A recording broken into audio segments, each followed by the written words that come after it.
شمال اهي يا صاحبي، واخد بالك انت ولا ايه؟ لا ابو مكة، واخد بالك ولا ايه؟ تعال انا بقى اعرفك انه القهوة اللي شمال فيهم. واخد بالك انت؟ شمال اهي يا صاحبي، واخد بالك انت ولا ايه؟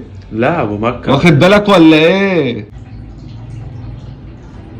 لما تشوف واحد قهوة بكمية الوش ده وواحد يعمل لك واحد قهوة بكمية الوش ده، حط 100 خط واوعى تشربها. هنجيبوا معلقة البن اللي فقعناها من الشيكو العالمي، ونجيب البن بتاعنا وناخده 3 معالق ومية ساقعة متلجة. انا هعملها من غير سكر سادة سكتو. هتقلب تقليبة بره وتقليبة جوه الرمالة، وهتديها تقليبة حلوة يا معلم. واول هي ما تشم النار هي هتطلع على طول، يعني مفيش حاجة على مرتين. هي الكربونات مجرد اللي بتشم النار على طول بتفور. هيطلع بكمية الوش الرهيب ده يا معلم. ثق تماما للقهوة دي شمال، يعني محطوط عليها كربونات. روح هو بقى يقول لك انا هشتري لك باكو بن، هعمل لك مش عارف ايه، هي بيبقى عليها كربونات بنفس شكل السكر بالظبط زي اللي قدامك. ودي لقطة الكربونات اللي انا حطيتها وانت ما شفتهاش. اللي يقول لك انا عامل لك وش ومش عارف ايه، قول له انت بتهري وبس. ده الوش الطبيعي بتاع واحد القهوة. اهم حاجة في الموضوع كله البناية النظيفة وتوليفة نظيفة من ملك البن.